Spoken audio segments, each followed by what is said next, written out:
Navodaya school entrance exam 2023 जिसका exam इस बार class 6 के लिए दो फेज में होने वाला है। फेज नंबर 1 का एग्जाम 4 नवंबर को हो रहा है। बच्चों आप सबके एडमिट कार्ड भी लगातार आप देख रहे होंगे, एडमिट कार्ड भी आ गए होंगे और आप लोगों ने अपने एडमिट कार्ड में अपना एग्जाम सेंटर देख लिया होगा, अपने सारे रिक्वायर्ड डॉक्यूमेंट भी तैयार कर लिए होंगे। अब बात आती है कि एग्जाम हॉल में जाने के बाद हमारी क्या स्ट्रेटजी रहनी चाहिए और इस वीडियो का थंबनेल था तुक्का कैसे मारें। जी बच्चों से बात करेंगे हम लोग कि क्या स्ट्रेटजी होनी चाहिए। वैसे तो बेसिकली ये चीज जो मैं बता रहा हूं आप लोगों के लिए, वो पढ़ने वाले बच्चे जो हैं उनको तो पहले तो पढ़ना ही चाहिए, खूब सारा के तुक्के मारने की नौबत आए ना। लेकिन फिर भी कई बार क्या होता है, कुछ ऐसे क्वेश्चन आ जाते हैं जहां पे हम लोग डैम श्योर नहीं होते, तो कुछ ना कुछ स्ट्रेटजी होनी चाहिए कि भाई हम लोग ये तुक्का भी मारे, हमारा तुक्का थोड़ा सही हो। तो बात करेंगे इसमें कि हम लोगों के पास क्या मेथोडोलॉजी होना चाहिए, क्या हमारी स्ट्रेटजी, क्या प्लानिंग होनी चाहिए पेपर को करने का।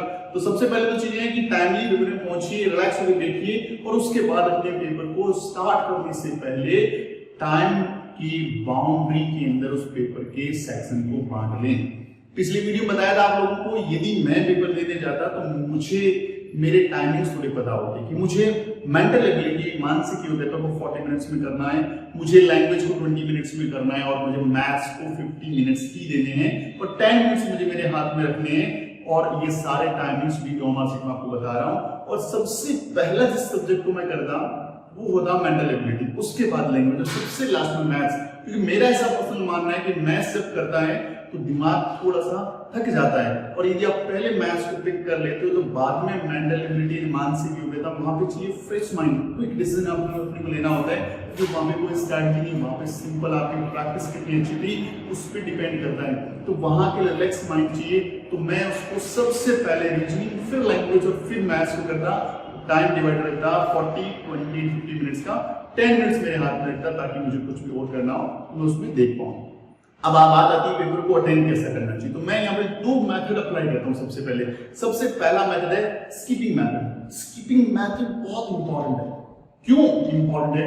क्योंकि बेसिकली जो बच्चे लगातार कॉन्स्टेंटली साल भर तैयारी करते हैं, उन बच्चों को जब पेपर आता है और जब क्वेश्चन करना स्टार्ट कर दे 1, 2, 3, 4, तो उन्हें लगता है क्वेश्चन नंबर 6, 4 या 9 या 11 कोई क्वेश्चन को आ नहीं रहा। और जब बच्चा पूरे साल भर 6 महीने से, साल से, 2 साल से तैयारी कर रहा होता है या उसका फाइनल गोल होता है कि मुझे नवोदय स्कूल में जाना ही जाना है, उसके ब्रेन में एक प्रेशर तो जरूर क्रिएट रहता है कि मुझे सारे क्वेश्चन करने हैं। क्योंकि यदि मैं एक भी क्वेश्चन मिस कर गया तो हो सकता है कि मैं मेरिट लिस्ट से बाहर हो जाऊं। तो वो उस प्रेशर से हर क्वेश्चन को उसी नजर से देखकर उस पर पूरा फोकस करता है और फोकस करने के बाद कई बार कुछ क्वेश्चन अटक जाते हैं, बच्चा भी उस क्वेश्चन के साथ अटका रहता है और उस पर 1 मिनट, 2 मिनट, 5 मिनट, 10 मिनट, पता नहीं कितना टाइम कई बार लग जाता है।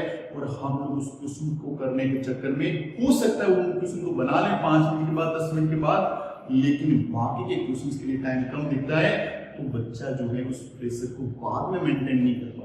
तो स्किपिंग मेथड बहुत इंपॉर्टेंट है। स्किपिंग मेथड का मतलब ये होता है कि जब भी आप पेपर को कर रहे हैं तो बीच में ऐसे एक दो क्वेश्चन आपको दिखे जो आपके लिए फर्स्ट टाइम में हो नहीं पा रहे हैं, तो स्किप कर दें उन क्वेश्चन को, छोड़ दें उन क्वेश्चन को, एक बार के लिए छोड़ दें उन क्वेश्चन को और उस पर राउंड करके छोड़ दें। क्योंकि बाद में हम उसको सेकंड राउंड में करेंगे। यानी पेपर को मुझे लगता है 2-3 राउंड्स में करना चाहिए। फर्स्ट राउंड में हमें वो क्वेश्चन उठाने चाहिए जो हमें आते हैं, फटाफट क्वेश्चन करते रहो, जो नहीं आता उसको सर्कल करिए, आगे बढ़िए। क्योंकि यदि जो नहीं आता, थोड़ा सा कोई लैंग्वेज प्रॉब्लम है, थोड़ा सा कोई फॉर्मूला के लिए याद नहीं आ रहा या कुछ उस टाइम ब्रेन रिलीज नहीं कर रहा है, तो उसके साथ खींचातानी नहीं करें, उसमें टाइम वेस्ट ना करें। क्योंकि टाइम वेस्ट करेंगे तो बाद में सारा टाइम मिसमैनेजमेंट हो जाएगा। तो पहला एक स्किप करके रहिए और पहले राउंड में क्वेश्चन बनाइए जो आपको आते हैं, सेकंड राउंड दोबारा लीजिए। अब ब्रेन थोड़ा एक्टिवली काम करेगा क्योंकि उसे पता है कि एक ही क्वेश्चन में से उसने 50, 60 या 70 कर लिए हैं, रिमेनिंग 10-20 क्वेश्चन या 5 क्वेश्चन बचे हैं, तो ब्रेन बहुत एक्टिवली काम करता है और आपके दिमाग पे स्ट्रेस नहीं रहता, ना तो ओएमआर सीट का ना बचे क्वेश्चन का। तो आप क्वेश्चन को बनाने की पूरी कोशिश करते हैं। तो आप लोगों के लिए जरूरी है स्किपिंग मेथड को अप्लाई करना। अब ये हो गया। अब भाई इसके बाद जो हमारे 5 से 10 क्वेश्चन रह गए, 15 क्वेश्चन रह गए जो हमें अब करने हैं। स्किपिंग मेथड को अपनाया, उसके लिए 1-2 बार हमने कर लिया। अब कुछ क्वेश्चन रह गए और कुछ क्वेश्चन ऐसे जो हमें नहीं पता कैसे करने हैं, तो तुक्का कैसे मारे। तो तुक्का तुक्का मारनी जो कि हमारे सामने क्वेश्चन है, इस क्वेश्चन में से सीधा यदि डायरेक्टली बिना सोचे तुक्का मारूंगा तो एक क्वेश्चन के सही होने की जो प्रोबेबिलिटी है, जो चांसेस है वो 25% है। क्योंकि मैथ्स क्या बोलता है, 4 ऑप्शन है और उसमें से एक को मैं ऐसे तुक्का मारता हूं तो 1/4 मल्टीप्लाई विद 100 तो 25% चांसेस, यानी 25% मेरा क्वेश्चन सही हो सकता है, क्वेश्चन सही हो सकता है, बाकी 75% चांस है वो गलत भी हो सकता है। तो जरूरी है कि यहाँ पे एलिमिनेशन मेथड लगाइए। एलिमिनेशन का मतलब कि आप 4 ऑप्शन में से एक ऑप्शन को एलिमिनेट करिए। कैसे करिए कि आपको पता है कि क्वेश्चन है, इसके 4 ही ऑप्शन है, एक कोई भी ऑप्शन जो आपको डैम श्योर हो कि भैया ये तो हो ही नहीं सकता, ये तो हो ही नहीं सकता, ये क्वेश्चन का आंसर ये हो नहीं सकता, उस ऑप्शन को वहां से एलिमिनेट कर दीजिए। यदि आप एक ऑप्शन को एलिमिनेट करते हैं, हटा देते हैं, तो अब यदि आप 3 ऑप्शन में तुक्का मारते हैं तो आप लोगों के क्वेश्चन के सही होने के चांसेस 33.33%, यानी चांसेस बढ़ जाएंगे।